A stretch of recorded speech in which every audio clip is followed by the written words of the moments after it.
예, 인사드리겠습니다. 총동창회 사무총장을 맡고 있는 이승무입니다. 아침 일찍 이렇게 많이 나와주셔서 대단히 감사합니다. 먼저 이희범 총동창 회장님 인사 말씀 있겠습니다. 예, 반갑습니다. 아침 일찍 이렇게 나오셔서 정말 고맙습니다. 우리 제일 부지런한 학생이 우리 조항규 총장님 정말 아침 일찍 나오시고 이 모임을 이끌고 나가는 우리 김인규 총장님은 같이 학습위원회라고 이름을 붙였는데 우리 회장님을 맡고 계십니다. 우리 양돈선 우리 박사님은 사실 지난달에 우리가 강사로 모시려고 그랬는데 그때는 코로나가 2단계로 너무 심해가지고 2강의조차도 하기 어려워가지고 미뤘다가 오늘 하게 됐습니다. 그래서 아마 공직에 오래 계시고 경제기관에 오래 계시다가 독일에서 또 오래 근무를 하시면서 오늘 독일에서 배운다라는 책을 내셨는데 정말 명저입니다. 지난번에 책을 이미 나눠드렸기 때문에 오늘 못 받으신 분들은 책을 나눠드린 걸로 알고 있습니다만은 오늘 명저자의 직강을 들을 수 있는 기회를 주셔서 감사드리고요. 사실 코로나가 1단계로 지금 완화가 됐다 하더라도 아직도 여러 가지 경제 태세를 갖춰야 하기 때문에 50명 이내로 제한을 하려고 애를 많이 썼습니다. 그래서 오늘 못 오시는 분들은 유튜브로 동시에 생방송으로 중계가 됩니다. 그래서 이 자리에 오시 못한 분은 유튜브를 통해서 보실 수 있도록 이렇게 하겠습니다. 제가 동창회장이 취임하면서 4가지를 하겠다라고 약속을 했습니다. 우선 공부하는 동창회가 되겠다.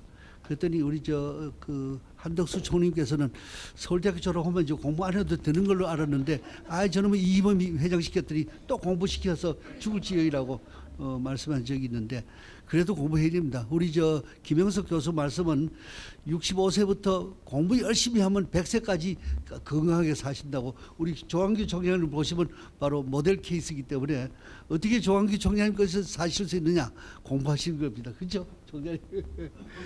그래서 학습위원회가 오늘 수요일 날 이런 모임이 있고 목요일 날은 또 사목회라 그래가지고 목요일 날은 또 팔레스 호텔에서 조찬 모임을 합니다. 이번 목요일 날은 김난도 교수가 내년도 소비자 트렌드를 하고요. 12월 달에는 KDI 원장이 와서 내년도 경제 전망을 하고 또 내년 1월을 쉬었다가 2월부터는 팔레스 호텔이 아니고 프라자 호텔에서 하도록 이렇게 되어 있습니다. 많이 참석을 해주시고요. 또 지난 주말에는 등산을 갔습니다. 관악산에 한 50명 가서 즐겼고요. 11월 15일 날은 또 골프 대회를 합니다. 그래서 야외 활동을 하도록 해서 이런 모임이 이 공간 얼마나 좋습니까? 우리 관악회관 우리가 쓰는 자학 빌딩입니다. 지금까지 이 공간을 잘 활용을 안 했는데 보니까 50명 앉기에는 딱 적절한 이 공간이 돼서 앞으로 이 공간에서 붓글씨도 배우고 음악 공부도 배우고 여러 가지 학습을 범위를 넓혀나가는 공간으로 하고자 합니다. 또 이제 복지를 누리기 위해서 취미를 살리는 모임 또 복지를 위해서 여러 가지 MOU를 맡고 있습니다만 신문을 잘 보시면 동창 회원으로서 카드를 발급받아서 복지를 누릴 수 있도록 이렇게 하고 그다음에 사회공헌위원회도 곧 만들어서 사회공헌 활동 또 어려운 우리 동료들을 돕는 활동도 곧 해나갈 생각입니다. 제가 말씀이 길었습니다만 이 모임의 주인공은 김인규 총장님이십니다. 제가 김인규 총장님을 모시고 아침에 일찍 오셨는데 학교 일에도 무지 바쁘신데 우리 학습위원회 회장을 맡아주십시오. 그래서 문용린 전 교육부 장관님하고 같이 위원장을 맡고 계신데 오늘 문 장관님은 다른 일정으로 못 오셨습니다만 김인규 총장님을 모시겠습니다.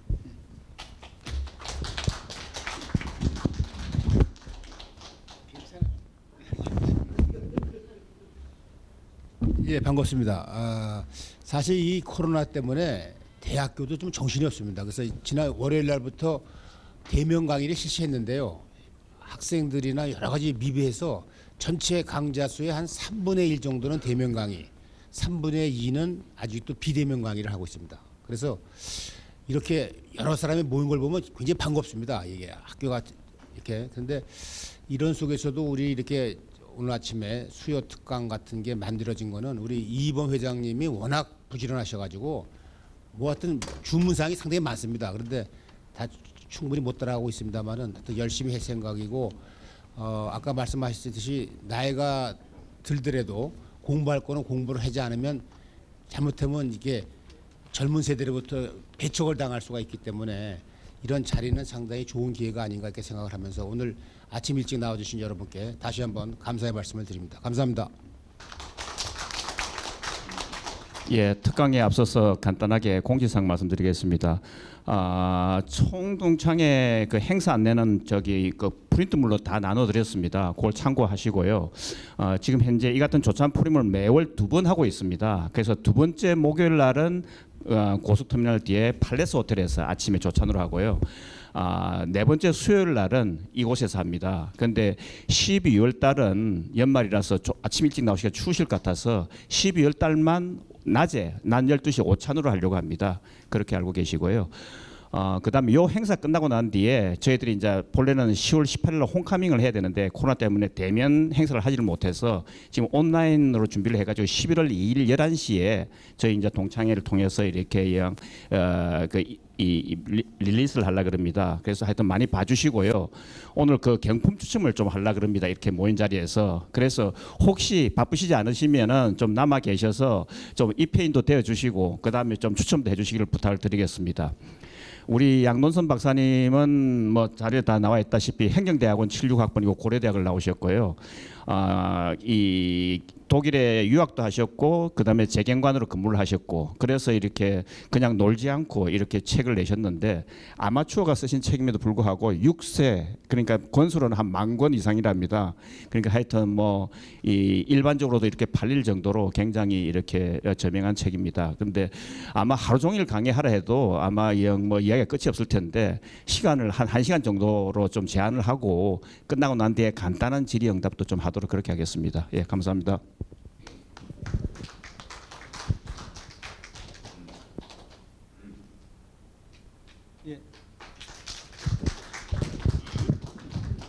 예, 안녕하십니까. 양돈선입니다. 그 회장님과 사무총장님께 굉장히 감사드립니다. 서울대학교라는 그 상징이 엄청나게 크죠. 그 서울대학교 동창회에서 강연을 한다고 그러니까 친구들이 이거 네가 무슨 이런 얘기를 많이 했습니다. 그 약간 좀 걱정이 되기도 하는데요. 오늘 아침에 오면서 제가 좀 놀랐습니다. 보통 제가 아침에 강연에 나가면 강연이 7시 반이다. 그래서 김밥 먹고 커피 한 잔 마시고 그 강연 시작한다. 그러면 보통 사람들이 7시 반에 와요. 그 시간에 딱. 그래서 겨우 밥 먹고 겨우 강연하고 그러는데 오늘 아침에 여기 보니까 그 회장님, 사무총장님 그리고 여러 그 선배님들이 다 나와 계셔가지고 굉장히 놀랐습니다. 그래서 서울대학교가 그냥 서울대학교가 아니다 이런 생각을 좀 했고요. 시간이 굉장히 짧기 때문에 많이 스킵이 될 것 같습니다. 그래서 그런 부분은 좀 양해를 해주시길 바라겠고요. 독일 하면은 우리나라하고는 크게 관련이 없는 것으로 생각을 많이 하죠. 주로 이제 한중미, 러시아 이런 4강 정도하고만 많이 이제 관련을 짓고 독일은 그렇지 못한데 그러나 우리가 독일에서 배워야 될 게 상당히 의외로 많습니다. 오늘 제가 포인트별로 우선 서울대학교 출신들이 중심적으로 알아야 되겠다 하는 그런 포인트 위주로 해 나가도록 하겠습니다. 순서는요. 국력의 총합, 독일의 국력이 어느 정도 되는 것이냐. 그다음에 두 번째 공적 분야 소프트 파워, 민간 분야 소프트 파워 이런 식으로 해서 진행을 하도록 하겠습니다. 보통 우리가 스마트 파워 다 잘 아시겠지만 스마트 파워라고 하면은 하드와 소프트를 합친 개념입니다. 그러니까 유형 자본과 무형 자본을 합친 게 스마트 파워인데 스마트 파워는 곧 브랜드 파워고 이거는 국력과 국격을 합친 실질적인 그 나라의 국부다 이렇게 이제 평가가 되고 있습니다. 그런 기준에서 보면은 독일이 종합 1위입니다. 4대 평가 기관이 평가한 그 브랜드 파워를 보면 독일이 1등, 1등, 2등, 4등 이렇게 되겠습니다. 한국은 29, 12, 8, 20등 이 정도. 그러니까 한국도 굉장히 높은 수준입니다. 예. 그러면 이 국가 브랜드 파워, 실질적인 국부가 그럼 어느 정도 되는 것이냐? 돈으로 환산을 해보니까요. 미국이 13조 불, 독일이 9.6조 불, 뭐 이런 순서. 그다음에 한국이 2.4조 불 정도 되겠습니다. 그러면 역시 미국은 세계 패권 국가니까 뭐 엄청나죠. 인구도 그렇고 그 군사력도 그렇고 모든 면에서 뛰어납니다. 그다음에 이제 독일이 2위인데 9.6조 불입니다. 이 수준이 어느 정도냐면 영국과 캐나다, 프랑스 합친 것과 비슷합니다. 그러니까 독일의 실질적인 국부 파워는 영국, 프랑스, 캐나다 합친 거하고 똑같다. 이렇게 보시면 되겠습니다. 독일의 국가 신뢰도를 한번 보면요. 37개 회원국 중에서 7위 정도 됩니다. 예, 우리나라가 한 30위 정도. 그다음에 국가 신용 등급도 최상위죠. 독일이 10개 국가 중에서 강대국은 독일이 유일합니다. 예, 시간이 없으니까 넘어가겠습니다. 그다음에 가장 살기 좋은 나라 베스트 10 독일이 6위 정도 들어갑니다. 보통. 그다음에 가장 살기 좋은 도시 10개를 뽑으면 그중에 3개가 독일 도시입니다. 뮌헨, düsseldorf, 프랑크푸르트. 이것은 뭐 여러 가지 안전과 치안과 환경, 청정 이런 모든 게 이제 합쳐진 그런 결과가 되겠습니다. 예. 자, 그러면 공적 분야 소프트 파워, 이 국가나 기관이 가지고 있는 그런 그 파워를 말씀을 드리겠습니다. 우선 정치를 좀 보시죠. 독일은 3인당, 기민당, 기사당 이런 그 주류 당이 1870원, 1940원 이렇게 오랜 역사를 가지고 있습니다. 현재 기민당과 3인당이 합쳐서 정치를 하고 있죠. 연합 정치라고 그러는데 그것은 뭐냐면은 우리나라의 더불어민주당과 국민의힘이 합쳐서 정치를 한다는 뜻입니다. 그 상상이 될까요? 지금 우리나라 이게 정치가 사류라고 이건희 회장도 이제 말씀하셨다. 그러니까 계속 나오고 있는데 이 사람들은 좌파와 우파가 합쳐서 정치를 하는 나라입니다. 예. 예, 넘어가겠습니다. 자, 독일의 그 정치인들의 리더십을 한번 좀 볼까요? 이 표를 보면요. 총리들입니다. 빌리 브란트, 헬무트 슈미트 이런 총리들이고 여기 숫자가 나와 있습니다. 30, 17, 28, 18. 이게 뭘 뜻할까요?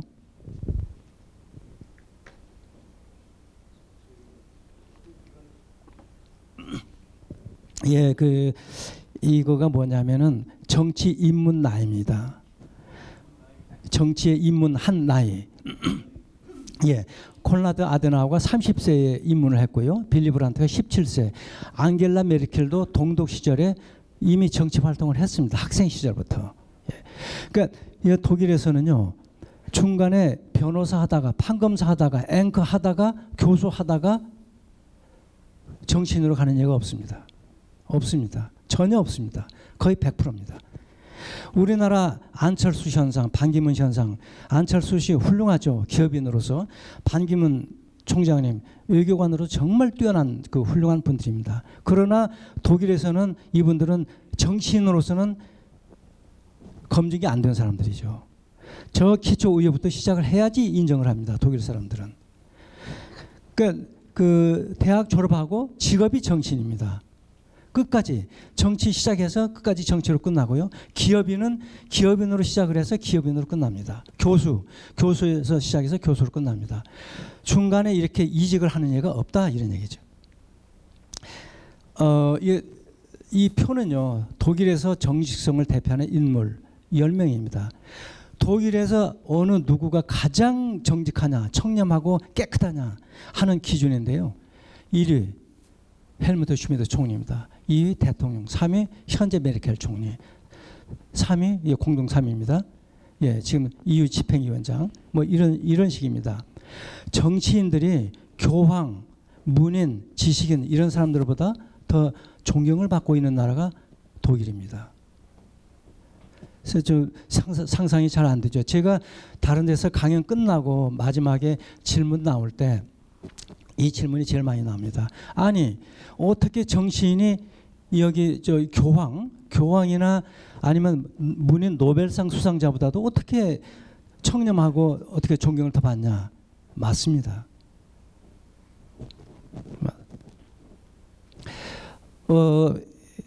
요거는 제 책에 이제 10명만 나열을 한 건데요. 그 실질적으로는 25위까지 이렇게 그 나열이 되어 있습니다. 보면은 역시 그 뒤에도 대통령도 있고 총재 이런 분들이 계속 그 상위를 지키고 있습니다. 자, 이 표를 한번 보실까요? 각 국의 세습 정치인 비율입니다. 한국이 한 20대에 5% 정도. 그다음에 영국 이렇고요. 일본 뭐 말할 것도 없죠. 필리핀 더 그렇고요. 독일은 세습 정치인이 제로입니다. 0명입니다. 그러니까 예를 들어서 박정희 대통령의 딸 박근혜 아니면 또 김대중 대통령의 아들들 홍삼 트리오 이런 그런 어떤 세습 정치인이 전혀 없다 이런 얘기입니다. 제로라는 거예요. 제로. 예. 물론 미국의 케네디나 부시 이런 그 훌륭한 그런 가문들도 있죠.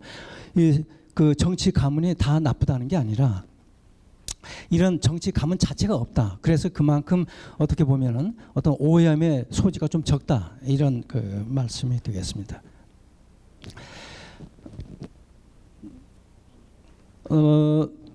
이 분들은 이제 독일에서 그 총리들인데요. 정말 그 한 사람 한 사람이 굉장히 훌륭한 사람들입니다. 예, 그 나름대로 리더십, 포용력 모든 걸 이제 다 갖춘 사람들인데요. 그 중에서 이분만 예를 좀 들어보겠습니다. 헬무트 슈미트라고요.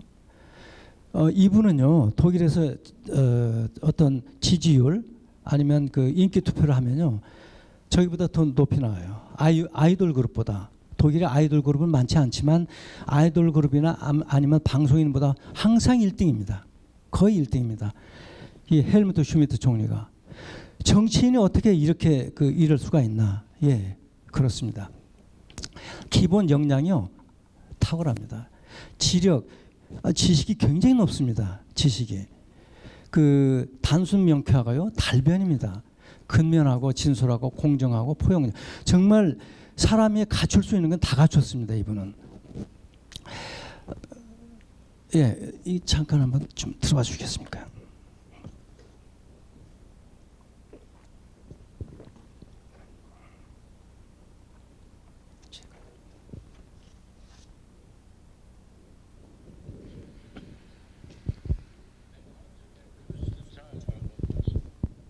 sich der Menschenrechte und des Friedens erfreut, dann hatten wir uns das auch weder 1918 so vorgestellt. 자, 이분이 헬무트 슈미트 총리인데요. 이분이 90세 때인가요? 연설을 했습니다. 3인당 총재였으면서 그 총리였었는데 원로로서 3인당 전당대회 가서 연설을 했습니다. 뭐라고 그랬냐면 그 당시에 그 메르켈이 집권을 하고 있었던 시절이었었는데요.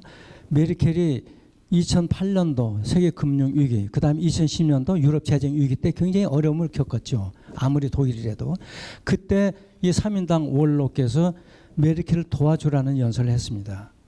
전적으로 도와줘라. 메르켈을. 정적이죠. 정적입니다. 3인당하고 기민당은 우리나라의 진보와 보수 양당의 그 지류인데 그 적을 도와주라 이렇게 그 연설을 했죠. 이 연설이 20세기 최고의 연설로 꼽히고 있습니다. 우리나라 윤징현 장관님께서도 이 연설을 자기가 본 연설 중에 최고다고 이렇게 평가를 하고 있습니다. 넘어올까요?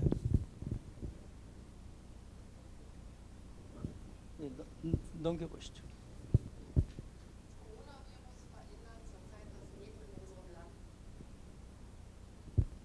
아, 예, 됐습니다. 예, 넘어가. 자, 이 부분은 이제 메르켈 총리죠. 메르켈 총리인데 현 총리입니다. 지금 현 총리인데 15년째 집권을 하고 있죠. 내년에 임기 만료, 사연임 임기 만료입니다.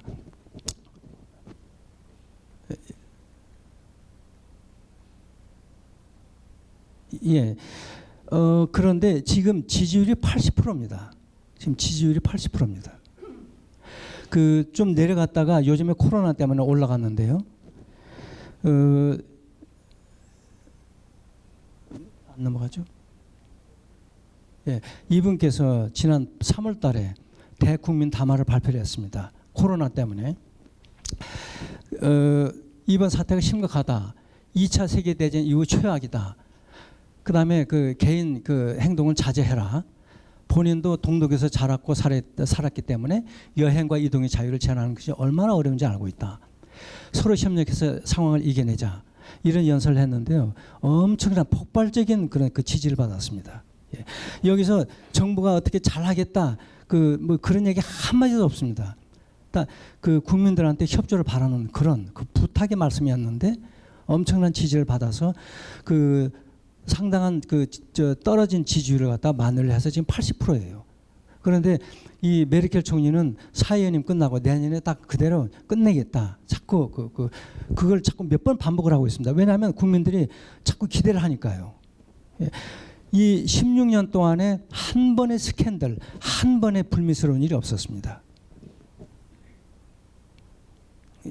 잘 넘어가질 않네요. 예. 자, 그다음에 이제 그 독일의 국가 정책의 일관성을 한번 좀 볼까요? 보통 독일에서는 그 정책을 하면은 10년, 20년은 보통입니다. 10년, 20년 보통이고요. 물론 이 자체가 이제 큰 프로젝트이긴 하지만 15년, 10년, 38년 뭐 이렇습니다. 우선 원전 폐기를 한번 볼까요? 원전 폐기. 25년에 걸쳐서 폐기를 하고 있습니다. 그러니까 폐기 결정하기 이전에 숱한 그 디스커션이 있었죠. 엄청난 디스커션이 있었는데 결국에 폐기하기로 하고 2022년에 다 끝나도록 되어 있습니다. 이걸 우리가 이제 그냥 그대로 따가지고 우리가 지금 하고 있는데 굉장히 졸속이죠, 우리나라는. 이렇게 장기적으로 하다 보니까요, 그 10년 세대 기준 정권을 초월하는 사전 대비가 됩니다. 여기서 즉흥적으로 나올 수가 없죠, 장기적인 플랜은. 좋습니다. 자, 이 세계 주요국의 국가 미래 준비 지수를 한번 보면요, 얼마나 미래를 위해서 준비를 지금 잘 하는지. 독일이 9위입니다. 이 조그만 나라 빼면 독일이 강대국 중에서 1등이죠. 한국이 22위고요. 56개 국가 중에서 베네수엘라가 56위입니다. 예. 차베스 정권이 다 말아먹고 나서 지금 베네수엘라는 미래가 없습니다. 미래가 없습니다. 여자들이 콜롬비아, 에콰도르로 다 사창가로 팔려나갑니다. 이런 나라가 베네수엘라입니다. 이렇게 장기적인 플랜을 하다 보니까요, 충격요법이 있을 수가 없죠. 포퓰리즘이 들어갈 수가 없습니다. 포퓰리즘이라는 것은 단기적으로 빨리 쇼부를 보려고 할 때, 예, 뭐가 막 쫓겨가지고 뭔가 성과를 내려고 막 조급함을 드러내다 보니까 이제 포퓰리즘이 극성을 부리는데 독일에서는 그런 게 없다 이런 얘기입니다. 독일에서요, 포퓰리즘 쓰다가 망한 사례를 한번 좀 보겠습니다. 독일이 이 자민당이라고 있습니다. 유명하죠. 항상 3당의 위치를 차지를 했던 그런 당입니다. 3당. 그러니까 기민당과 사민당 간의 중간에서 보스팅 게이트를 쥐었던 그런 그 당인데요. 이 당도 1948년 창당을 했기 때문에 70년 정도 됩니다. 자유시장 경제를 표방을 하고요. 9회에 걸쳐서 연정 파트너였습니다. 그러니까 기민당이 집권을 했을 때는 기민당하고 자민당, 또 사민당이 집권했을 때는 사민당하고 자민당, 이렇게 해서 그 연정 파트너를 했죠. 그런데 이 당이 현재 제4당으로 하락했습니다. 기민, 사민, 대한당, 다음에 자민당으로 이렇게 떨어졌죠. 이 자민당이요, 2009년도에 의회에서 승리를 거둔 후에 무리하게 포퓰리즘 정책을 추진했어요. 중소의 자영업자들이 운영하는 호텔에 대해서 부가가치세를 경감을 했습니다. 표준세를 갖다가 19%에서 7%, 12%포인트 정도 낮췄고요. 이게 특혜로 인식이 됐던 겁니다. 우리나라에서는요, 중소기업이 지원을 하면 특혜가 아닌 걸로 되어 있죠. 예, 감히 중소기업에 지원하는 걸 누가 할 수가 없습니다. 우리나라에서는. 그런데 독일에서는 이게 특혜라고 인식이 된 겁니다. 그래서 그 다음 연방의회에서 참패를 했습니다. 독일에서 정당이요 5%를 받지 못하면 아웃입니다. 의석수를 차지할 수가 없어요. 5%가 넘어야 그 다음에 연방의회 의석을 갖게 됩니다. 그런데 5%를 받지 못해가지고 아웃되어 버렸습니다. 이 1948년도에 창당을 했던 70년 역사를 가진 자민당이 처음으로 국회에서 아웃되어 버린 사건이 터졌습니다. 원내 의석 확보를 실패를 했죠. 그래서 2017년 선거에서 다시 다듬어 가지고 국민들한테 100배 사죄하고 다듬어서 제4당으로 복귀했습니다. 3당이 겨우 복귀를 하긴 했는데 3당은 안 되고 4당으로 복귀를 했습니다. 독일에서는 이렇게 포퓰리즘 정책 쓰면 국민들이 가만히 있지를 않습니다. 국민들이. 자, 그다음에 우리나라에서 자꾸 지금 재정 확장 정책을 자꾸 쓴다 이런 얘기를 많이 하죠. 독일에서는요 나라 빚은 대조입니다. 대조. 국가 채무 잠깐만 이 그림은요 이 국가 채무 시기라는 그 전광판인데요. 여기저기에 이게 많이 들어가 있습니다. 현재 오늘 국가 채무가 1조 9,297억 유로다. 그다음에 그 초당 얼마씩, 그다음에 1인당 얼마다 이렇게 제각 계속 이렇게 보여주고 있습니다. 계속 돌아갑니다. 이게 바늘이. 지금도 돌아가고 있을 겁니다. 이걸 동영상으로 하려고 그랬더니 좀 그 상태가 안 좋아서 제가 동영상은 못 올렸는데요. 아무튼 이렇습니다. 그래서 이것을 통해서 이제 국민들이 경각심을 많이 가지고 그러죠. 이렇게 독일에서는 국가 채무 시기가 이렇게 국민들 계속 좀 경각심을 보여주고 있고요. 빚은 슐트라는 단어가 있습니다. 슐트라는 단어가 빚인데요. 이건 또 죄라는 뜻하고 같이 씁니다. 죄. 이 빚은 근심이 근원이다. 그 다음에 나라 빚은 대죄라고 아예 이렇게 씁니다. 토데스 춘데라고 해서요. 독일 말로 죽을 죄다. 영혼의 구제를 못 받을 죄악이라고 이렇게 되겠습니다. 그래서 빚을 얻는다는 거 정치인들이 막 이렇게 그 국채를 발행한다거나 이렇게 그 빚을 얻어서 한다는 거 생각을 못합니다. 독일에서는. 슈레더 총리가요 2000년대 초 독일병 앓을 때 그 어려울 때도 돈 풀기를 하질 않았습니다. 구조조정으로 극복을 했습니다. 예. 그 다음에 메르켈 역시 마찬가지 글로벌 금융위기 때 구조조정으로 극복을 했죠. 2010년도 유럽 재정위기 때 그리스다, 스페인이다, 이태리다 그 어려운 국가들이 엄청나게 독일을 향해서 그 비판을 많이 하고 요구를 많이 했습니다. 돈 풀어라. 근데 안 풀었습니다. 메르켈이. 그래서 지금은요 독일에 떼서봤자 안 된다는 게 아예 돼 있습니다. 아예 학습 효과가 돼 있어요.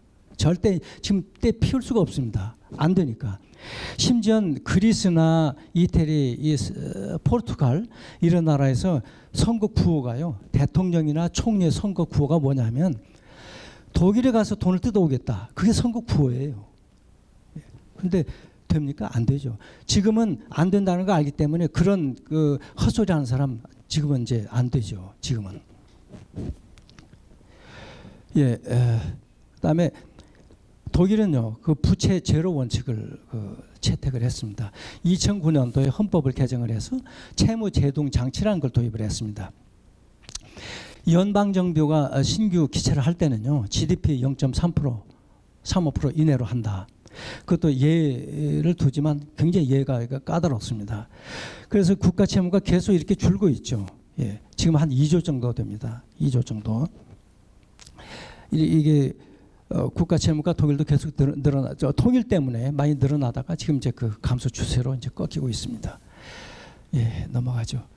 예, 넘어가겠습니다. 자, 그다음에 우리나라에서 지금 이제 기본소득 논쟁이 많이 일어나고 있습니다. 독일에서도 마찬가지입니다. 독일에서도 기본소득 줘야 된다 말아야 된다 이런 얘기가 많이 있는데요.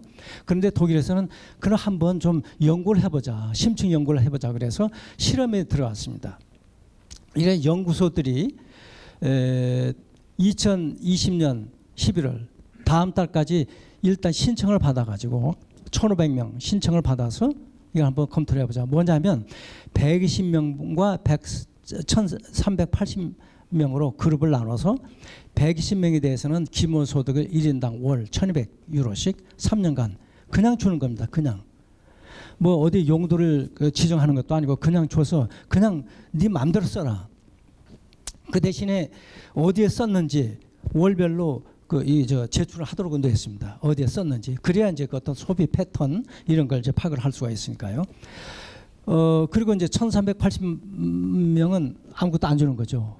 좀 여기에 속하는 사람들은 좀 억울하긴 한데 여기에 속하기 위해서 신청을 한 사람들이요. 170만 명이 넘었습니다. 9월 때.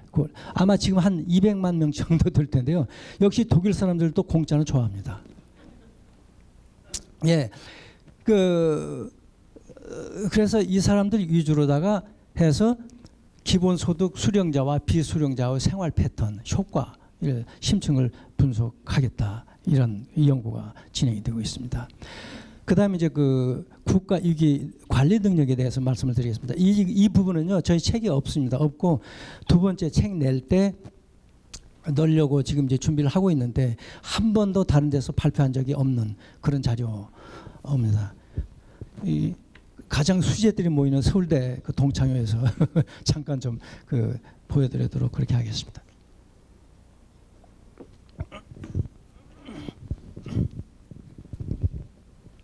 이 국가 위기라는 건 언제 어디서 어떻게 터질지 모르는 거죠.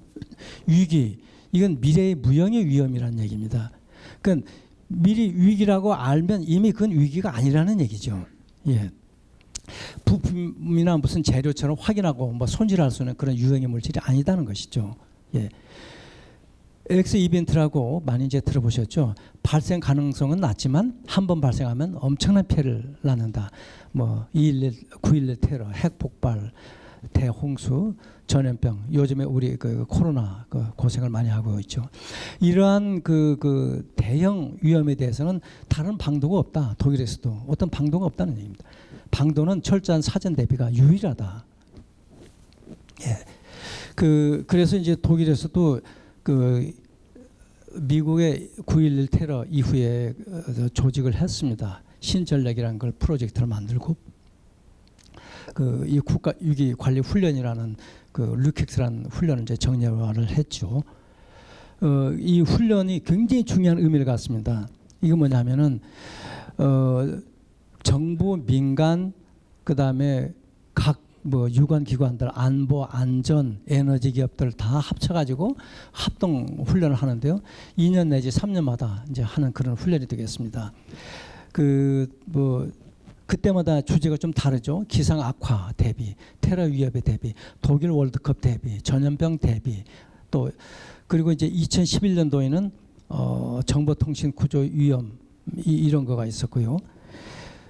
이 표를 보면은 2007년도에 이미 대유행성 전염병 팬데믹에 대해서 이걸 훈련을 한번 했습니다. 그리고 내년에는 정보에 대한 사이버 공격이 있을 것이라는 걸 전제로 계획이 되어 있고요. 국가 위기 사례를 보면 뭐 많죠. 예, 평화 통일했고 또 통일 후유증을 극복을 했고 또 글로벌 경제 위기 했죠. 유럽 재정 위기도 사실상 독일이 다 주도해서 해결했습니다. 국가 위기 종합 능력을 보면요. 우선 세계 위험 지수를 한번 보겠습니다. 위험 지수. 이 위험 지수라는 게 뭐냐면은 자연재해 등에 대한 모든 위험 요인을 종합 평가를 했는데 그 중에서 정치적 요인은 이제 빼고 했는데 독일이 180개 중에서 18위입니다. 한국이 34위.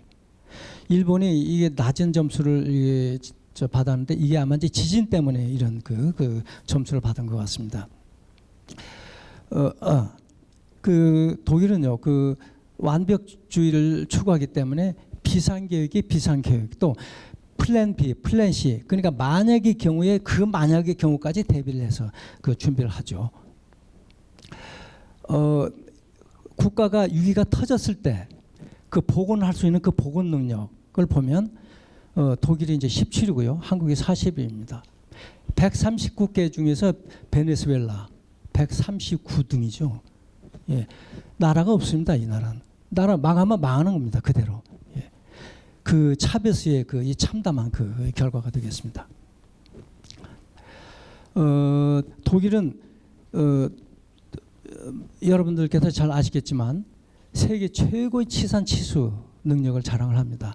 그 독일의 산, 그 슈발츠발트랄지 그 유명하죠. 예. 나무에 관한 한 200년을 먹고 살 수 있다는 얘기를 합니다. 좀 과장된 얘기긴 한데요. 200년까지는 안 가겠지만 아무튼 어디를 가나 나무가 울창해 있죠. 공업국가라는 산업국가라는 냄새가 전혀 풍기질 않습니다. 독일 어디를 가더라도. 예. 이런 산림으로 가지고 물 흡수 저장이 되고 자체 방류가 돼서 산사태 홍수 방지를 하고 있습니다. 나무도요 엄격하게 관리를 합니다. 우리 저 집에 있는 정원에 있는 나무도 제가 함부로 못 뺍니다. 1m 이상 되면요 이 허가 받아야 됩니다. 아주 규제 국가입니다 독일이. 예, 벌채 못 합니다 함부로. 큰일 납니다. 그 내륙수로도요 강과 운하 중심 뭐 물론 이제 철도, 아우토반, 뭐 도로 다 있지만 그 외에도 우리가 잘 모르는 강과 운하가 7,700km입니다. 여객선과 화물선이 자유로이 왔다 갔다 할 수 있는 그런 그 시설이 7,700km예요. 운하만 해도 1,700km입니다. 서울 부산 거리 한 4배 정도 되죠.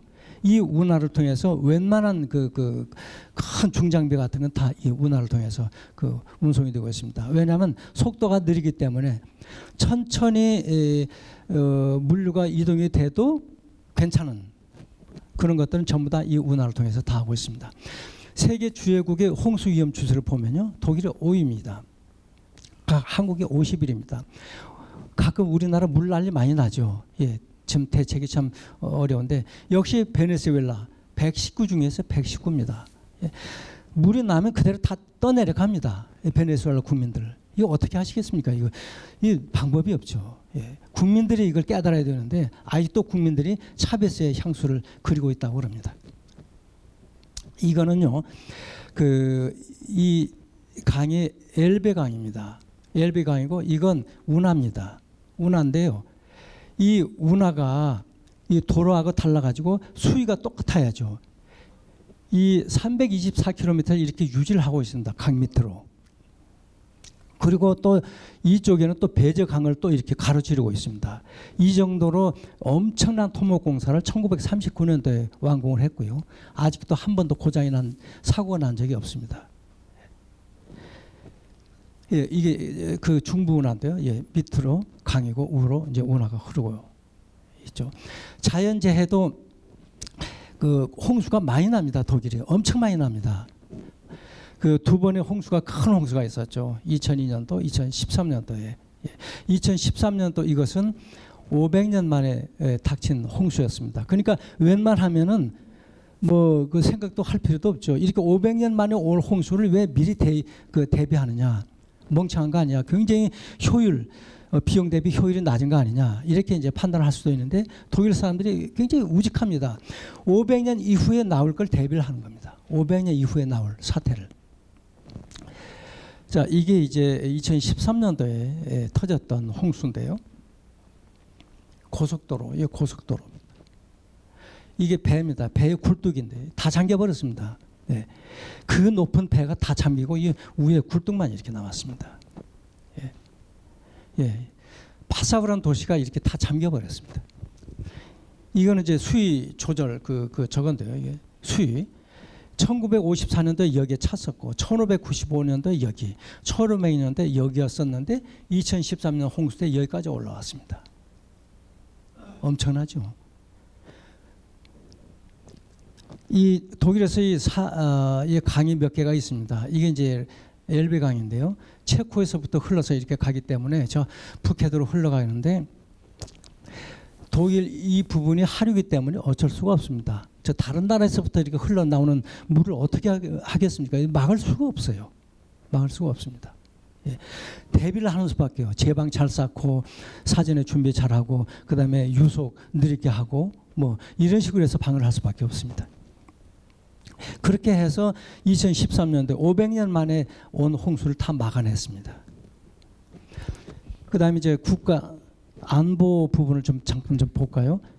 독일은요 세계 평화 1위 국가로 이게 알려져 있고요. 지금은 여기 표에는 2위로 되어 있는데 난민은 조금 많이 받다가 조금 몇만 명 덜 받았다고 해서 2위로 떨어졌어요. 이제 2013부터 2015년까지 연속 1위였었는데 2위로 떨어졌지만 이것도 역시 높은 거죠. 이렇게 독일이 평화를 사랑하는 국가로 지금 이제 자리매김되어 있습니다. 예. 1, 2차 세계대전이 그 못된 그 전쟁을 일으켰던 독일이 이렇게 그 세계 평화 국가가 되어 있어요. 그런데요, 이 세계 평화 국가가 자기네 나라를 지키는지 어떻게 어떻게 지키는지 한번 보시겠습니다. 전 국민 교육 훈련을 합니다. 16세부터 65세 대상 국민 10시간 교육을 의무화하도록 되어 있고요. 미사일 핵 공격 상황에 대비해서 다 교육을 받고 있습니다. 각 가정에 마스크, 응급 구조 키트 다 준비되어 있습니다. 예. 초중학교 불시 긴급 소방재난 훈련 이런 거 다 실시를 합니다. 그 다음에 반경 100km 이내에 대피 시설이 다 되어 있습니다. 방사능 물질, 화재, 파편, 생화학 공격에 대비하도록 되어 있고요.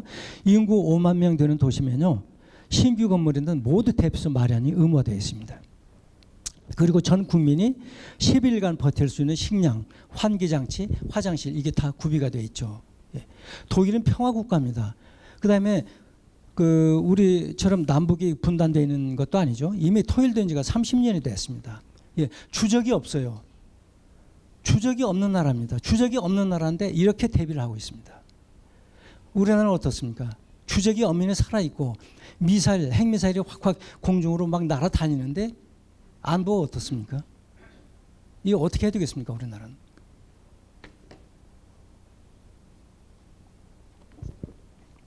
제가 87년도 유학했을 때 6가구가 같이 지하를 같이 썼는데요.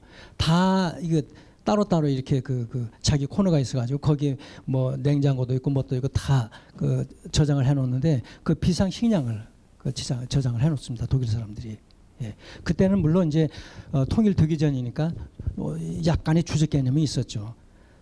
근데 그걸 한 석 달 정도마다 교체를 해요. 쌀 뭐 이런 거 등등 새 걸로 교체를 합니다. 그 왜 합니까? 그러니까 또 계속 언제 뭐가 터질지 모르니까 이렇게 한다. 예. 근데 독일 사람들은 한다면 정말 합니다. 하라고 하면 또 합니다. 정부에서 하라. 그럼 그대로 따라합니다. 예, 넘어가겠습니다. 시간이 없기 때문에. 그러면 주적 시절에 분단 시절은 독일은 서독은 별 문제가 없었느냐? 굉장히 위협을 많이 받고 있었죠.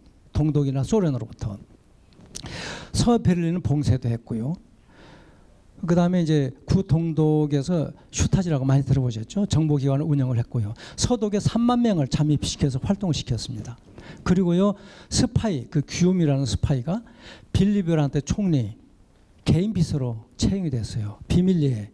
이렇게까지 동독에서 서독을 정보 활동을 통해서 많이 정보를 캐냈죠. 결국에 이 간첩 혐의 때문에 프란트 총리는 사임을 하게 됩니다. 예. 그리고 61년도에 이제 베를린 장벽 설치가 됐고요. 그 다음에 1977년도에 항공기 납치 사건이 터집니다. 이거는 이제 승객 90명이었었는데 전원 다 구출이 됐죠. 헬무트 슈미트 총리가 잘 대처를 해가지고. 그 다음에 75년도에 소련이 동독 동유럽에 중거리 핵미사일을 배치를 했습니다. 이걸 여기에 맞대응해서 슈미트 총리도 미국의 SS에 대응해서 퍼싱2 배치를 했습니다. 이 끊임없이 소련과 동독으로부터 어떤 이런 위협을 받고 있었죠. 우리만 지금 이 위협을 받고 있는 게 아닙니다.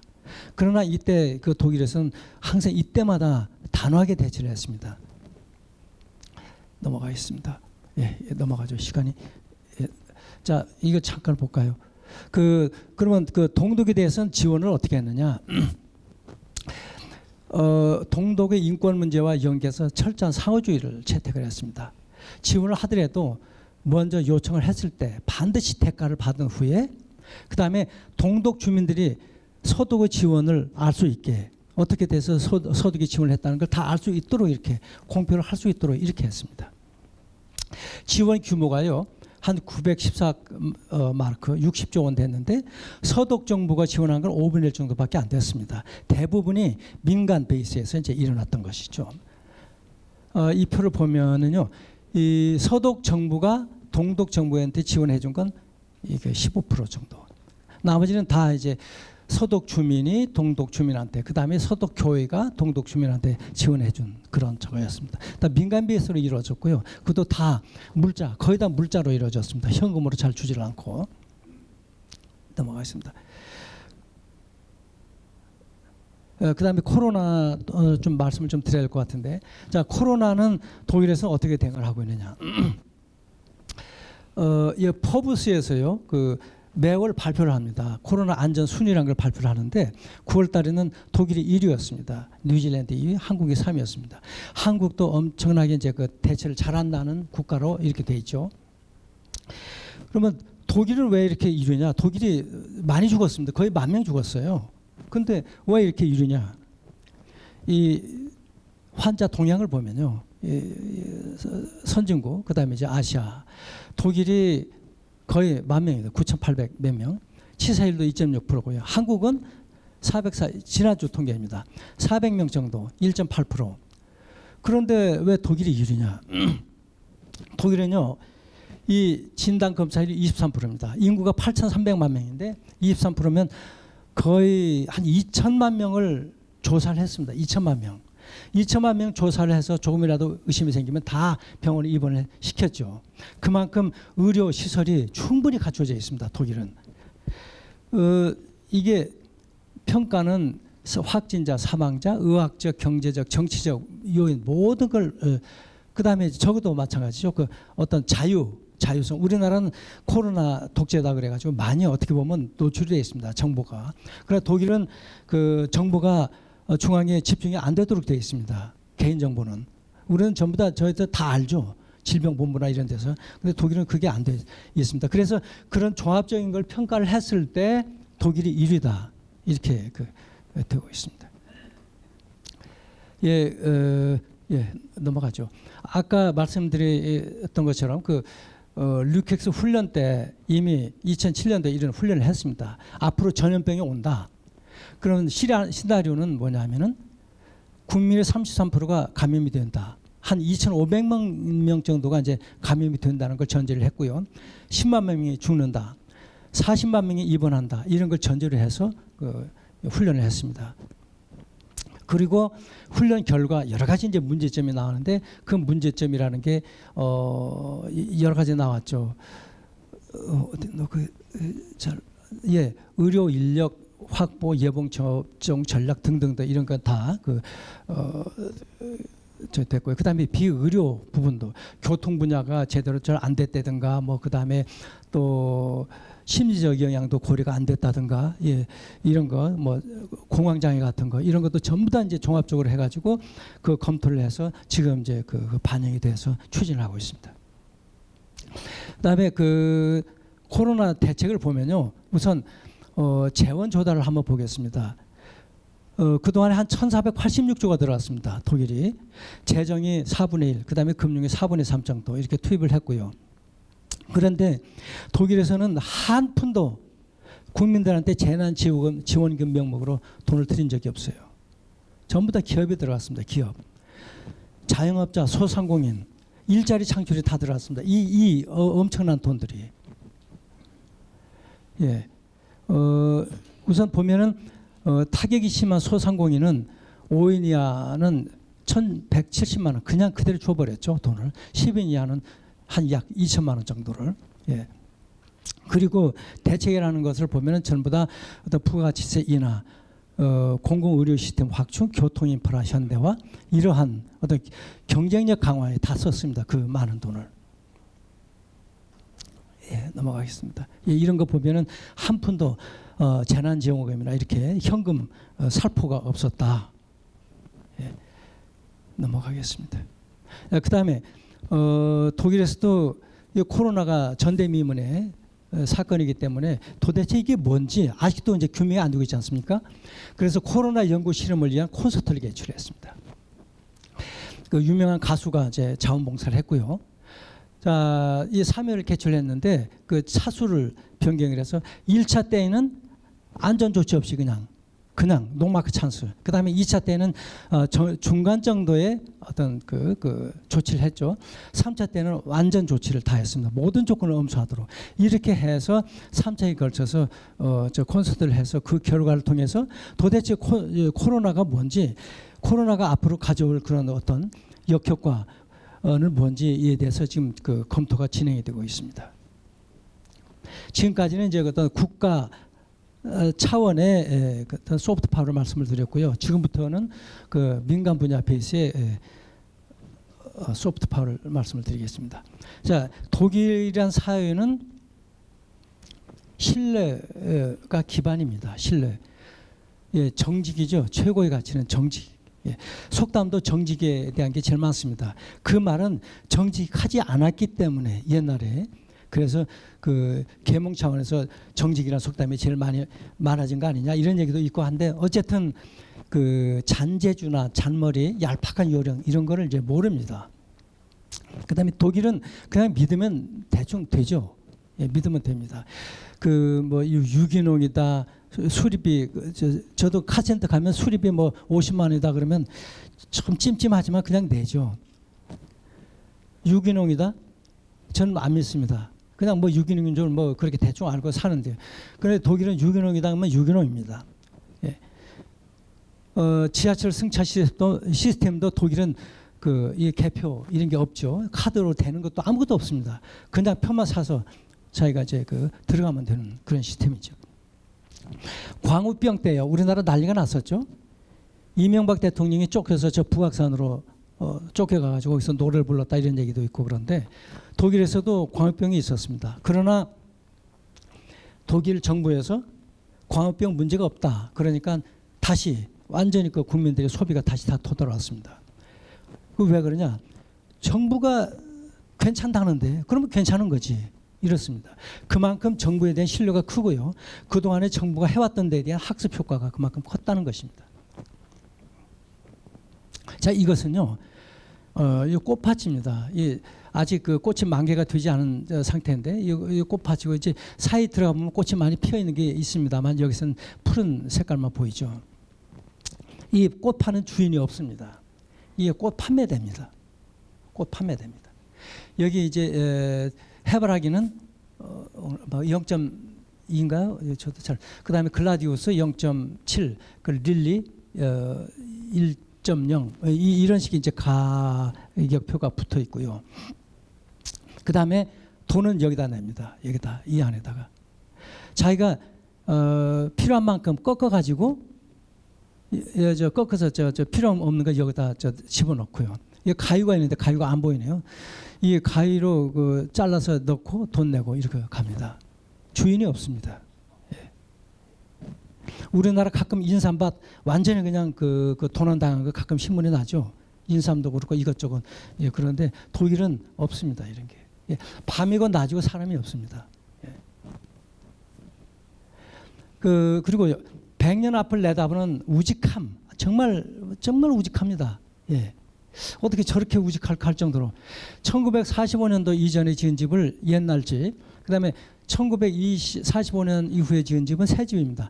그러면 1945년은 뭡니까? 해방된 해잖아요.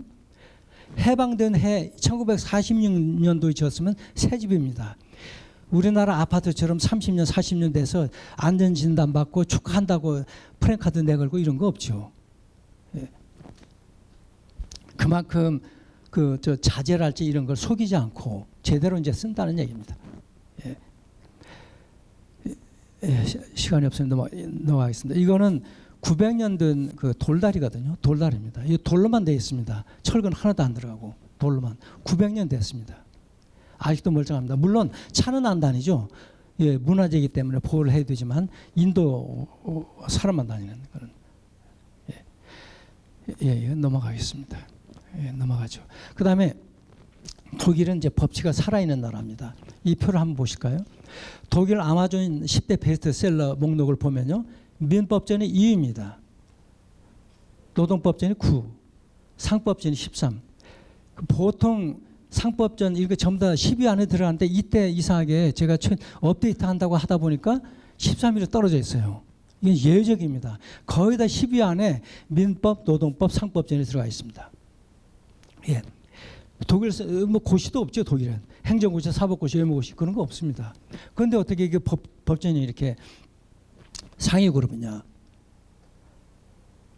독일은 법이 생활화되어 있습니다. 예. 법이 생활화되어 있습니다. 법을 모르면 그만큼 손해를 보는 거죠. 그래서 뭐 할아버지든 아니면 중고생이든 아니면 공대생, 저도 경제학을 했지만 저도 민법전을 사야 된다 그래가지고 샀습니다. 뭐 보지는 않았지만 거의 다 사고 그 대신에 엄청 싸게 보급을 하죠. 정부에서 뭐 1, 2천 원 정도 거의 뭐 그 공짜다시피 이렇게 보급을 하는데 어쨌든 이렇게 싸게 공부를 하고 있습니다. 법치 지수를 보면요. 독일이 6위입니다. 물론 이 조그만 나라들 빼면 역시 1위죠. 한국이 18위, 베네수엘라가 126 중에서 126입니다. 예. 정말 이걸 보면은 이 포퓰리즘이라는 거 이거는 정말 우리가 경각심을 가지고 봐야 된다. 예. 예, 그러니까 독일에서는 유전무죄, 무전유죄 이런 게 없는 거죠. 예. 국민들의 높은 법치 수준이고요. 그다음에 또 부패가 없죠. 독일에서 없는 건 아니죠. 있습니다. 독일은 부패 인식 지수에서 한 9위 정도 됩니다. 한국이 39위, 중국이 80위 그렇습니다. 정치인들 부패 잘 안 하죠. 예.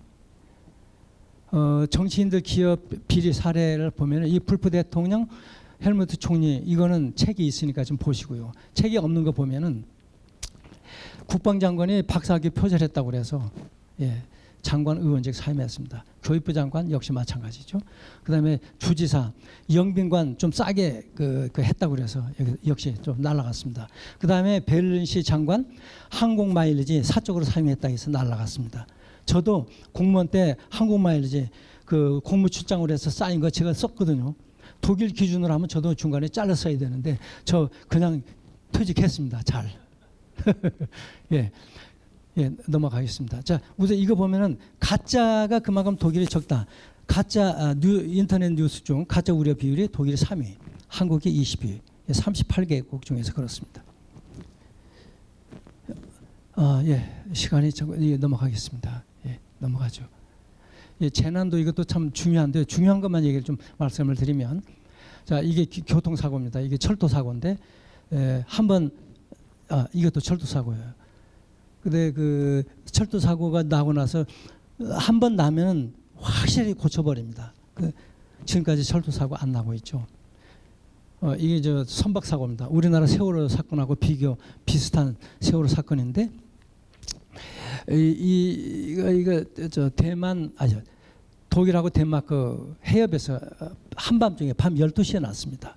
우리나라 세월호보다 훨씬 악조건이죠. 밤에 12시에 그것도 화재 사고 순식간에 번지는 화재 사고가 났는데 전원 다 구출이 됐습니다. 예, 236명 전원 다 구출이 됐습니다. 예, 근데 이걸 누가 지휘를 했냐면 해남 구조대장이 우리나라 국장급 정도밖에 안 돼요. 그 사람 혼자 다 한 겁니다. 예, 뭐 총리가 뭐 대책본부고요 그런 거 없습니다. 그러니까 일개 국장이면 다 해결될 수 있는 정도가 이제 독일이라는 나라의 재난 수준입니다. 재난 관리 수준. 예, 넘어가겠습니다. 예. 시간이 넘어가죠. 시간이 없네. 잠깐 한번 들어볼까요? 예.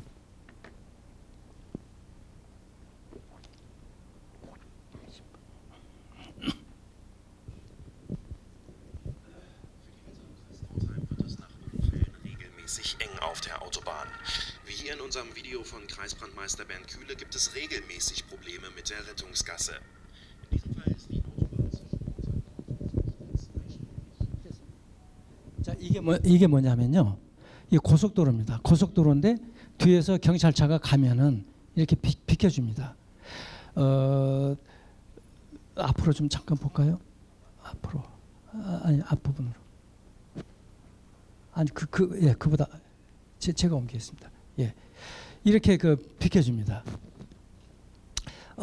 그리고 이거는 1차선하고 2차선 사이를 이렇게 비켜주거든요. 이쪽에 놓으면 이쪽을 비켜주는 게 아니라 이걸 이렇게 비켜줍니다. 그래서 차선이 오히려 위기 때는 두 개가 납니다. 이거하고 이거하고 두 개가 납니다. 그러면 이것은 이렇게 긴 차량이 이렇게 갈 때 띠용띠용 하고 이렇게 소리가 나니까 비켜준다 치고, 그러면 경찰차도 없고 사고가 안 났을 때 막혔을 때는 어떻게 하냐?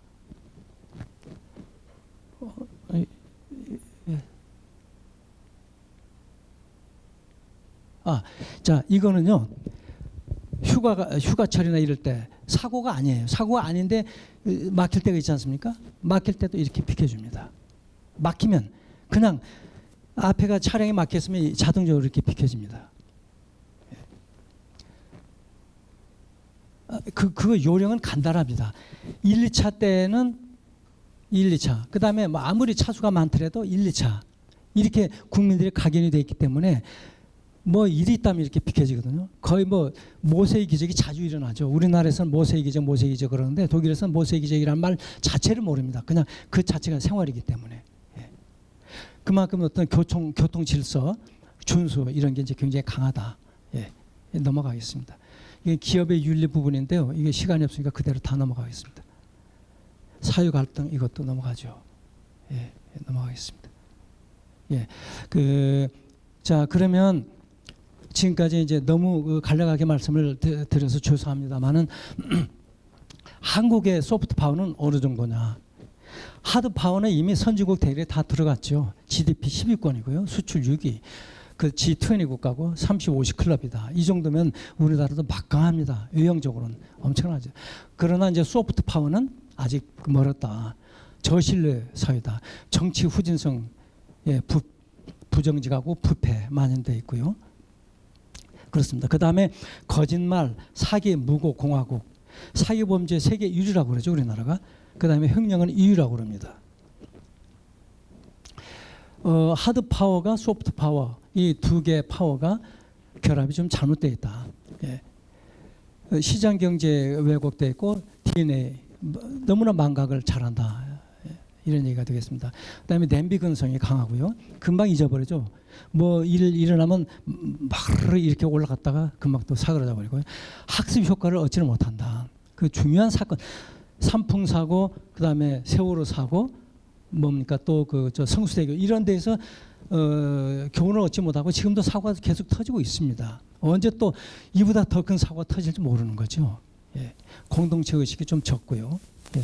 사회적 갈등 여전히 뭐 진보, 좌우, 보수 나눠져 있는 이런 사회가 되겠습니다. 그 소프트 파워 확충이 상당히 시급하다 이런 말씀이 되겠습니다. 이 소프트 파워는 경제력이나 뭐 시간이 흐른다고 해서 저절되는 건 아니다. 국력과 달리 이 국격이라는 것은 시기는 해결해 줄 수 있는 것이 아니다는 얘기죠. 한국이 독일이나 불란서, 영국 등을 경제적으로는 따라갈 수가 있겠습니다. 이미 많이 추격을 하고 있죠. 그러나 정치적인 문화적 어떤 소프트 파워는 누리기는 쉽지가 않다. 그러니까 한국이 선진국에 진입하는데 난이도가 어느 정도 될 것이냐 그러면 자 우리가 산업화를 거쳐서 민주화까지 이제 도달이 됐죠. 지금 이제 선진화를 향해서 가고 있는데 지금까지 좀 쉽게 왔다 이런 얘기입니다. 그러나 그럼 선진화를 가기 위해서는 앞으로는 불가시적이고 목표나 이런 게 구체적으로 이렇게 책정할 수 없는 그런 사회로 진입을 해야 되는데 얼마나 어렵냐. 이제 서강대 최진석 교수 얘기입니다. 후진국에서 중진국에 도달할 때까지의 그 노력의 비중을 5로 본다면 중진국에서 선진국으로 도달한 데는 얼마일까요? 하고 제가 이제 저도 제 의견이 아닙니다. 이거 서강대 최진석 교수 주장인데요. 얼마쯤 될까요? 그랬더니 다른 데서 50, 500, 5천 뭐 그래서 가만히 제가 있으니까 뭐 500만, 5천만 막 올라가요. 그런데 이 최진석 교수 얘기는 우리가 지금까지 5의 노력을 기울였다 하면 앞으로는 오만의 노력이 필요하다는 겁니다. 중진국에서 선진국으로는 그 대기권으로 들어가기 위한 별도의 그 어떤 충격이 필요하다. 그게 오만이라는 겁니다. 오만. 그러니까 우리가 지금까지 잘 왔다고, 물론 잘 왔습니다. 잘 왔지만 거기서 만족해서는 안 되고 더 우리가 뛰어넘으려면 이 오만이라는 노력이 필요하다. 이런 주장을 하고 있습니다. 자, 이 표를 한번 잠깐 보면요. 독일과 한국의 1인당 국민소득 추이를 보겠습니다. 독일은 1979년도 1만 달러를 달성을 했죠. 이미 이때 독일은 선진국이었습니다. 예, 소프트 파워 자체가 신뢰가 있었고요. 정직했고, 예, 상승 배려 모든 게 다 갖춰져 있었습니다. 이때 1만 달러 이전부터, 지금은 5만 달러지만 우리나라 1만 달러 때 성수대교 터졌죠. 다음 해에 삼풍백화점 무너졌습니다. IMF 터졌습니다. 그 다음에 2만 불 도달했지만 또 세월호 터졌습니다. 3만 불 도달했는데 지난 여름에 장마, 또 이 부동산 난리죠. 예, 이런 거가 아직은 우리가 경제적으로 이게 어떤 국민소득 높아진다고 그래서 다 해결되는 건 아니다. 소프트 파워가 충족이 돼야 된다. 이런 그 전제가 되겠습니다. 그렇다면 우리는 어떻게 해야 될 것이냐? 그 교육이 이제 굉장히 중요하다고 개인적으로 생각을 합니다. 입시 위주에서 인성, 창의, 실용 위주로 이제 바뀌어야 될 것 같고요. 그 다음에 그 지도자들의 리더십이 정말, 특히 서울대 분들 사회에서 다 그 지도자 역할을 하고 계시는 분들인데, 서울대 출신들의 그 역할, 기능이 굉장히 중요할 것 같습니다. 사람이 먼저가 아니죠. 우리나라에서 사람이 먼저라는 건 완전히 그 선거 구호죠. 퍼주기 먼저라는 거 아니겠습니까? 퍼주기 먼저. 예. 독일에서도 사람이 먼저입니다. 그런데 사람이 먼저인데 사람의 인권, 그 다음에 사람의 의무, 책임감도 같이 따라서 가는 겁니다. 의무와 책임감. 그런데 우리나라 정치인들이 뭘 의무를 다해라는 건 얘기 한마디도 안 하죠. 퍼주겠다, 먼저니까. 이런 얘기만 해서 지금까지 왔습니다. 이 포퓰리즘을 없애야 될 것 같고요. 그래서 그 스스로 책임과 의무, 솔선수범이 따라야 되지 않겠나.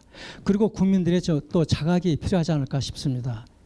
예, 그동안에 너무나 좀 정치권에 그 모든 걸 기대를 했고, 정치권이 변하지 않은 게 국민들이 변하지 않기 때문에 그런 거 아닌가 싶습니다. 정치권 많이 나무라면서 정치권한테 가서 취직 부탁하고 그러죠. 뭐 또 민원 부탁하고 그렇습니다. 우리나라 국민들이. 그러면서 뒤에서 또 정치인들 뭐 엉망진창이다 이런 얘기를 합니다. 또 선생들 나쁘다 그러죠. 봉투 바란다고요. 우리가 갖다 주지 않습니까? 우리 저 학부형들이. 그렇잖아요. 세무서 사람들 돈만 밝고 이놈들 뒤 주머니 다 찬다고 나쁜 놈들이다 그러죠. 그 누가 그렇게 만들었습니까? 국민들이 그렇게 만들었죠. 나는 빼달라. 세금 5천만 원 나온 거 나는 1,000만 원을 빼달라. 저 깎아달라. 우리가 그렇게 만들었어요. 국민들이. 자, 국민들이 자각을 하지 않으면 바뀌지 않습니다. 독일도요. 정치인들이 저렇게 잘하는 게 국민들이 굉장히 워치를 잘합니다. 그 뭐 조금 아까 말씀드렸지만 포퓰리즘적인 걸 썼다? 그 다음에 분명히 응징을 합니다. 그러니까 안 합니다. 물론 정치인들 자체가 처음부터 신뢰를 쌓고 그만큼 그 기본기가 있고 하기 때문에 그런 점도 있지만 국민들이 그 용납을 안 합니다. 국민들이. 우리도 국민들이 그 많이 깨어야지 될 것 같고요. 거기에 이제 그 서울대 출신 우리 그 지도자들께서 가장 큰 역할을 해야지 되지 않을까 이런 생각이 들고요. 그 보통 6시간 정도의 강의를 갖다가 그 중에서 하드 파워 싹 빼고 그 다음에 소프트 파워 부분 중에서도 그냥 스킵하면서 이렇게 하다 보니까 좀 연결이 좀 잘 안 된 부분도 있고 그렇습니다. 그러나 워낙 머리 좋은 분들이셔가지고 뭐 다 이리저리 연결돼서 잘 알아들으셨을 것으로 생각이 되고요. 아무튼 뭐 두서없이 이렇게 말씀을 드렸는데 예, 들어주셔서 감사합니다. 감사합니다. 혹시 질문 있으면 몇 분만 좀 받도록 하겠습니다. 혹시 질문 있으십니까?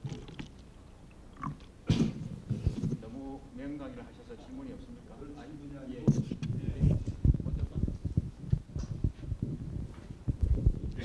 예, 전 공대 출신의 전효택입니다. 오늘 강의 감사하고요. 저도 독일에 대해서 공부를 많이 하고 있는데요. 독일도 여러 번 가봤고, 그런데 어떻게 이 똑똑한 독일 사람들이 그런 나치 히틀러에 휘둘렀는지 저는 그게 참 의문이었어요. 한번 견해를 말씀해 주시죠. 예, 그 부분은 제 전공은 아닌데요. 그냥 들은 풍월로 말씀을 드린다면은 독일 사람들이요, 그 장점이자 단점이 집단적 복종성, 이게 강합니다. 그래서 독일 축구를 보면 축구 잘한다고 그러죠. 뭐 몇 년 전에 우리한테 2대0으로 깨지긴 했지만, 그러나 그 평균적으로 보면 잘합니다. 굉장히 잘하죠. 잘하는데 뛰어난 선수가 없어요. 독일 선수는 다 뛰어난 선수가 없습니다. 전부 다 그 조직적인 플레이고요. 네, 팀워크입니다. 팀워크. 가급적이면 나 혼자 드리블 안 하고 이 옆에 그 가장 최상의 그 플레이를 할 수 있는 선수한테 이게 패스를 합니다. 그렇게 해서 그 1등을 만들어냅니다. 독일이. 그러니까 뭐 메시다, 호날두다, 뭐 누구 이런 거 없거든요. 보통 선수들 그 길러서 그렇게 합니다. 그 소위 말해서 그 동네 축구 선수들입니다. 그렇게 그 사람들이 그렇게 크는 겁니다. 그 국민들도요, 어떤 그 정치인이 자 이렇게 하자 그러면 그대로 따라가요. 근데 히틀러 같은 그런 그 교자가 나온 것은 그 전에 이제 바이말 공화국 때 워낙 나라가 이제 엉망진창이었었고 물가가 몇천 %씩 뛰었었고요. 그러다 보니까 이제 국민들이 그 염증을 느끼던 차에 히틀러가 막 이제 그 성풍적인 어떤 그 정책을 내놓고 국민들이 일자리를 만들어내고 그랬습니다. 고속도로 건설하고 자동차 만들고 막 그래가지고 그러다 보니까 그런 어려운 와중에서 히틀러가 최고의 죄가 된 거죠. 그래서 우리나라도 이렇게 어려울 때 어떤 포퓰리즘적으로 확 국민들한테 어필할 수 있는 그런 그 정치인이 나온다는 게 굉장히 위험스럽습니다. 예. 그런 단기적으로 즉흥적으로 순식간에 어필할 수 있는 거 굉장히 위험스러운 리스키한 거죠. 네. 저는 공대 56학번 공대식이라고 합니다. 오늘 강의 아주 정말 참 감명 깊게 들었습니다. 제가 건의드리고 싶어, 저는 질문이 아니고 건의를 드리려고 합니다. 이런 강의를 저는 국회의원들 다 모아놓고 장차관 모아놓고 청와대 문재인 꼭 참석시켜서 한번 강의를 해주시길 건의드립니다. 감사합니다.